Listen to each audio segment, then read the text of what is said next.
Clovis Bray is a man, a corporation, and an ideology. Founded by the man, the corporation was responsible for cutting-edge scientific developments during the Golden Age. And now that the Vanguard has stepped into a conflict with the Hive on Mars, we're beginning to uncover some of the secrets that many assumed were long gone. Today, we're going to explore some of the weapons that were left behind by Clovis Bray to see if they're hidden gems or relics of the past that are better off left buried in the dirt.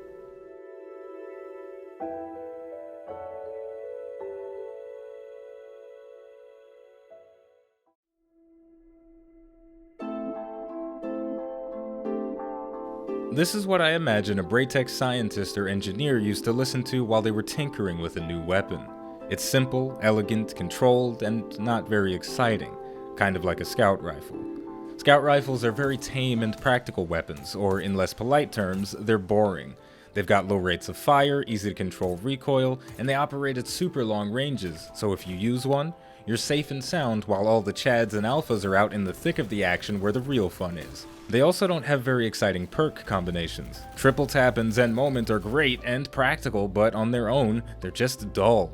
For those reasons, I was pleasantly surprised when I picked up the Niflheim Frost. This gun is doing whatever it can to sing a different tune than its uninteresting in-laws.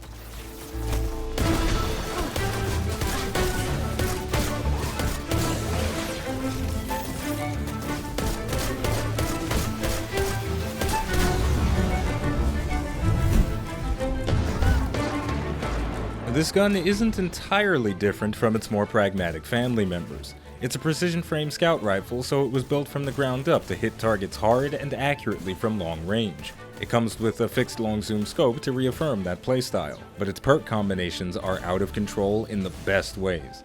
Kill clip and drop mag make using the Frost like doing cocaine. At least that's what I assume. Kill clip increases your damage output significantly when you reload shortly after scoring a kill. Drop mag maxes out your reload speed, but you throw away the remaining bullets in your magazine. Once you've activated kill clip once, you're going to try desperately to keep the high going for as long as you can, but if you're not careful, you'll wind up crying in a dark alley willing to do questionable things for an ammo brick.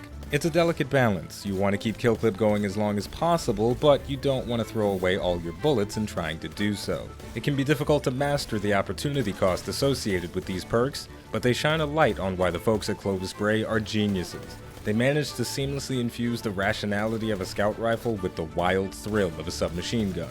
They even threw in some secondary options for the faint of heart, but truth be told, if you're looking for something more conservative, look somewhere else. The Niflheim Frost is at its best when it's wild, out of control, and singing to its heart's content.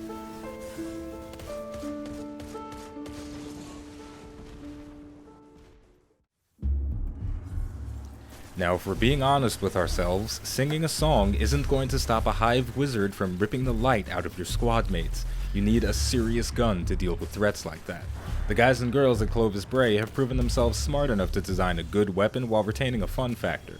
But the Niflheim Frost is far from perfect, and if you've got bad habits, this weapon's most ideal perk combination will do more harm than good. The Braytech Winter Wolf is a straightforward killing machine designed for users that want a gun and nothing more. But here's the question, is this old wolf any good, or should we put it back in the dirt where we found it? I'm sad to say the Braytech Winter Wolf does not make a name for itself. But it knows how to get the job done, and that counts for something. You're given the choice between High Impact Reserves and Zen Moment as a trait. The former is the conservative answer to the question, how do we kill enemies faster? High Impact Reserves increases the damage of the second half of your magazine. On the other hand, Zen Moment is the king of consistency. It increases your weapon's stability as you cause damage with it. While that perk is debatably unnecessary on a precision frame auto rifle, more control isn't a bad thing. Landing shots accurately is an important part of making sure your enemies get killed. Its traits are good, but they're not special, and the magazine and barrel options aren't anything special either. But they're good, just like everything else about this gun. I like the Braytech Winter Wolf a lot, and I use it instead of the origin story sometimes, and I don't feel like I'm missing out on too much. But there is something missing, and now that I mention it, something felt missing from the Frost as well. The Braytech Winter Wolf is consistently good, but it lacks a fiery passion. The Niflheim Frost is batshit insane. It's very fun, but nobody wants to live with crazy forever. And the sad truth is, the other Braytech weapons aren't all that exciting either, and that has me really disappointed.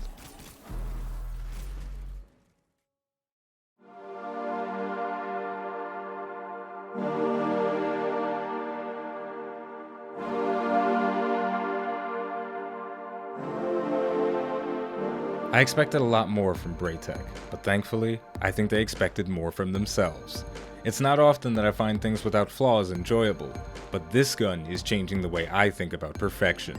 It's beautiful on the outside, and the space magic it's been infused with has its interiors doing things that defy all logic and reason. This weapon is the crown jewel of Clovis Bray, the shining star that will not only guide us home, it'll fight for us every step of the way.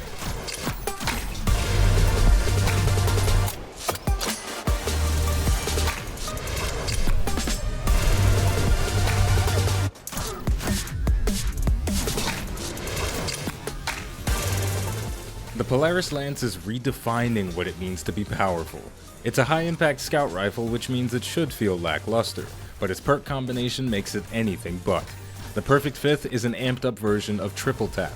Precision hits always return ammo to your magazine, and the fourth precision hit loads a special solar explosive for your fifth shot. It deals area of effect damage and burns nearby enemies. The rest of the perks are for range and stability, and its trait is Zen Moment, making it the definitive, most stable, high-impact scout rifle you can find.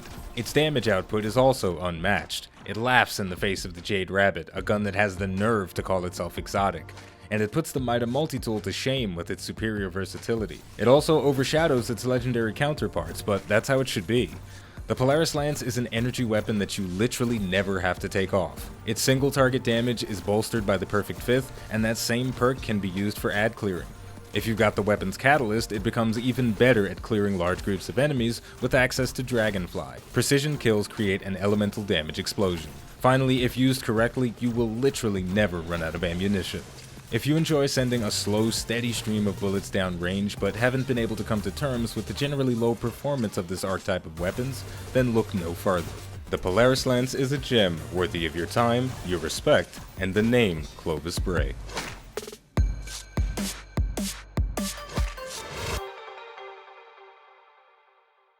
And there we go. The Braytech weapons are a welcomed addition to the Destiny 2 universe.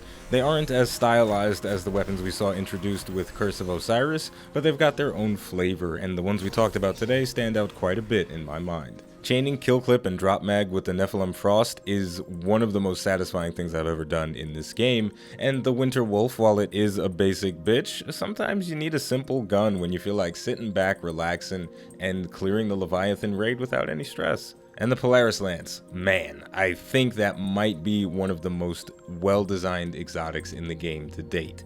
You can fight me on that in the comments if you want to. So with all of that said, the name of the game is Destiny 2. The name of the channel is iBluairJgR. If you enjoyed this video, don't forget to like, subscribe, and leave a comment. If you're not a fan of the Polaris Lance, tell me why, and tell me what it would take to make you fall in love with that gun.